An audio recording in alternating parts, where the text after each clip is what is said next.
And I live in a senior citizens enclave, and it's a different experience than one of an active businessman. But on the other hand,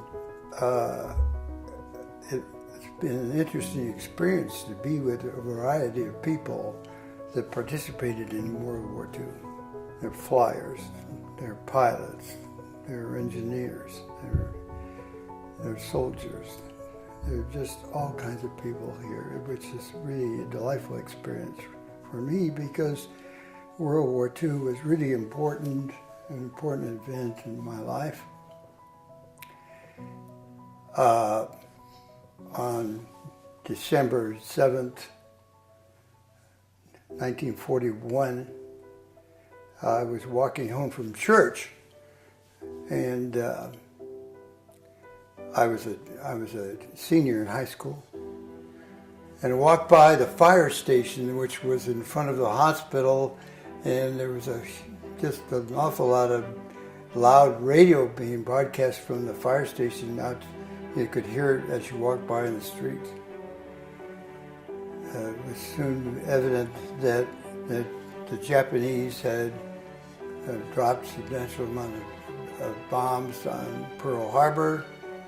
Said to my dad when I got home, "Where's Pearl Harbor?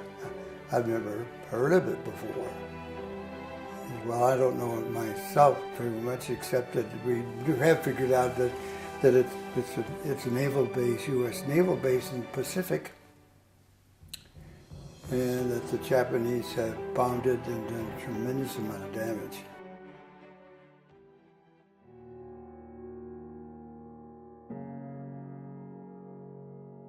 And he said, "Do you think you can lead that charge?"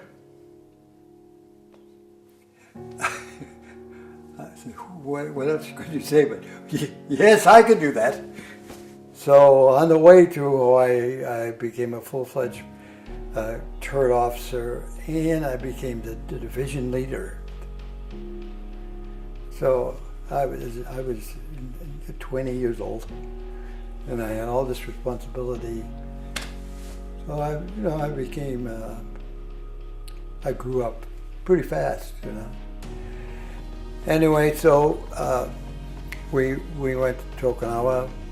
We went there and we started doing what we're supposed to do, bombarding and shooting and doing all that stuff. And so on June 6th, and it was about 7 o'clock at nighttime, and General Quarters was sounded, and the Japanese kamikaze went smashed right into our side and cut down our the stack. We were a two-stack. We were a forward boiler room, a rear boiler room, and just cut that off, and we lost. We had about 30 or 35 men were killed, and quite a few of them were wounded. And one of the difficult things I did at 20 years old was to write letters to the family. That was really difficult, right? I knew a lot of these people. Anyway.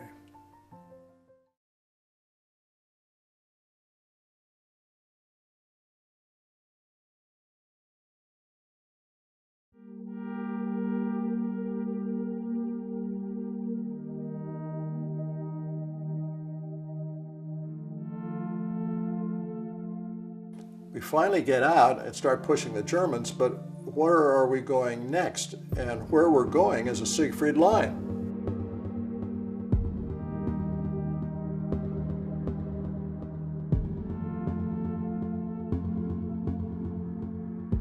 Well, you get to this place and it has tank traps, it has, all sorts of stuff in it. It's built there in World War I, but it's there, and where can they retreat to but their own defensive position?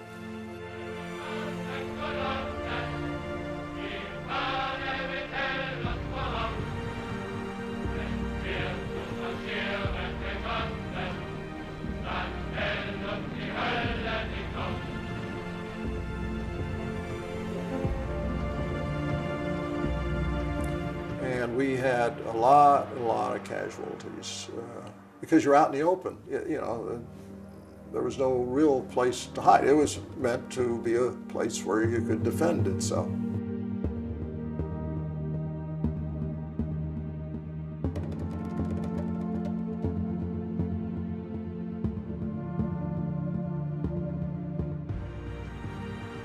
One of my good friends got killed in this Siegfried Line area. And I didn't know that, but somebody came in and said he's killed or wounded. And I was in a good protective, in my squad, a little protective corner, so I was sort of safe. But I said, okay, I want an aid man, and I want a volunteer, and we're going to go out and see if this guy's okay.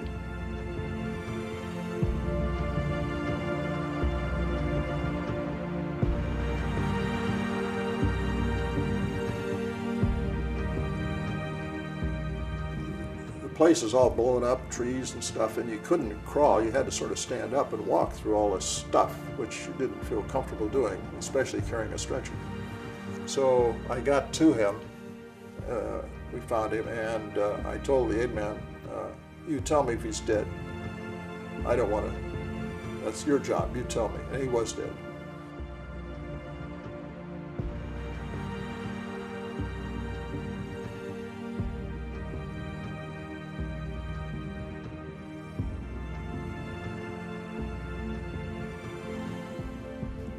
Earlier in Luxembourg, he and I and others had been out on the town, and I had a good photograph of him.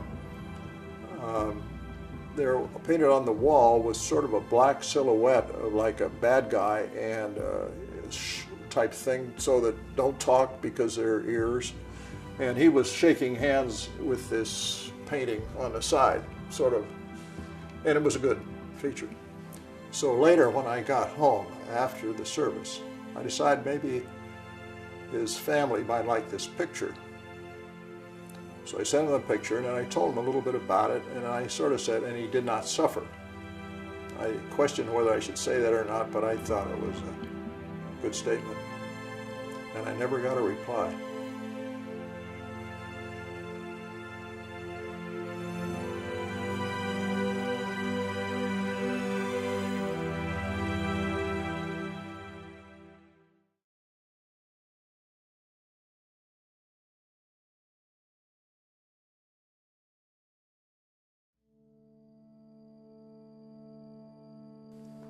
And then we were ordered to attack north, the Motuba Peninsula. And there was no resistance there. And everybody thought it was going to be a pushover, but of course they ran into the Shuri line, the people that went south. And we went north and had a number of sharp engagements. I lost a few men. We killed a lot of Japs.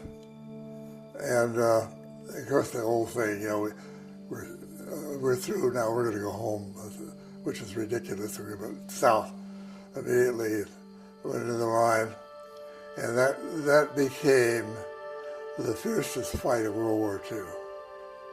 I was a rifle company commander when we went in, but on the way up to Motuba Peninsula, the exec was hit, and I became the exec of the battalion. We were in the front line, of course, day after day, with a lot of naval gunfire. At night, the battleships and cruisers called in fire, and you could see the rounds they fired were incandescent.